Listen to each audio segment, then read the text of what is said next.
Dragged Across Concrete is a movie that actually released a couple months ago, but just managed to release today in my country. What?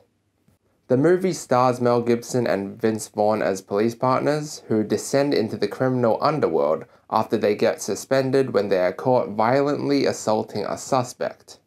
I feel like this movie is very similar to Once Upon a Time in Hollywood, not in the story or the characters or the themes, but in its pacing, and because of that, I think these two are the most unique movies I've seen all year.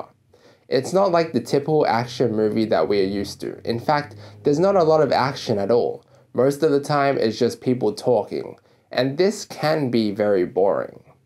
This is a movie that is very slow-paced. This is a movie that I nearly walked out on halfway through it, but I didn't.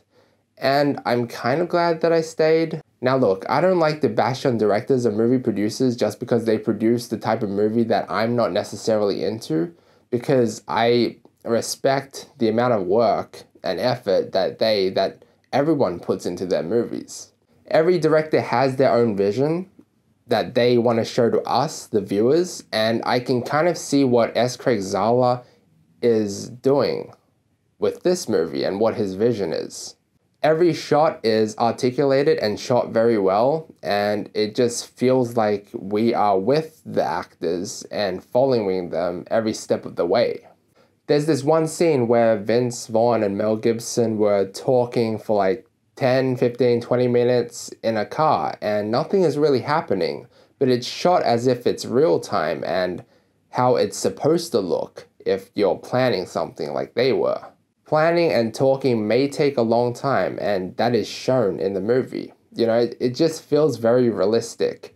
And the lack of music and sounds also makes it feel much more realistic. I also really love the performances of everyone in this movie, Mel Gibson and Vince Vaughn especially, and Tori Kettles as well, who really surprised me. Now this is a movie that won't make much sense until you finish watching it and take your time in digesting what you just saw. Because it wasn't until almost the end of the movie where I was like, oh, wait a minute, everything up to this point actually makes sense now. When I was talking about leaving halfway through the movie, it was when I saw snippets of everyone's lives, and I was like, how does this relate to the story? But it wasn't until the third act where I realized we are shown other people's lives and their perspectives of this big, gigantic narrative. So this is by far my favorite aspect of the film. It almost feels like a Choices Matter game, like Until Dawn, where we're learning about other people's stories and how they fit within a bigger story. I will have to say this though, the three main antagonists of this movie really sucked. I mean, they were just built up to be these really fucked up individuals, and most of the most intense and fucked up scenes were with them, but we didn't really get too much backstory into those characters. Now, with all that being said about the film though, it's kind of just me kind of praising it and finding out positives, like from an outsider's perspective, because there's no doubt in my mind that up to the third act, I just found everything to be kind of lackluster and boring. And maybe that's just me. Again, I can see this movie having a lot of mixed opinions. It's a tough choice because I can see what this movie is going for, but it's just not for me. So I'm going to give Dragged Across Concrete a C+. Now that the review's over, I kind of want to get something off my chest, completely unrelated, mostly about like movie release dates. It kind of sucks that being someone who lives in Australia, we are getting some movies weeks, sometimes months after they have released in other parts of the world. This is more common for movies that are less popular. For example, Marvel movies or movies that will get a lot of traction generally release simultaneously across the world. You know, the same release date, basically everywhere in the world.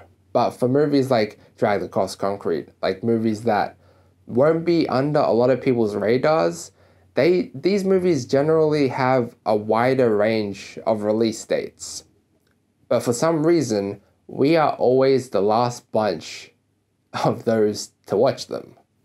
Now, I know that movie companies or whatever have their own reasons for this, and they may all be valid, but it kind of sucks knowing a movie that I'm going to pay the full admission price to see is an old release, and in some countries have already released on DVD and Blu-ray. Now let me give you some other examples. Examples of movies that were released but never made it here for some reason. Both Ma and Midsummer were said to be released 2 months ago, but they never made it to the big cinema joints over here. Anna, another movie I really wanted to watch, was said to be released on September 12th, but actually released 2 months ago as well. But I didn't get a warning, I didn't see it on the website, nothing. So I don't really know what's going on there. But I guess we'll wait and see. But yeah, that's basically all I wanted to say. Guys, thank you so much for watching. Have you seen Dragged Across Concrete? What did you think about it? Please leave a comment on your thoughts below. Like the video if you liked it, and drop a sub to help the channel out. Also, feel free to check out my previous video. Until next time.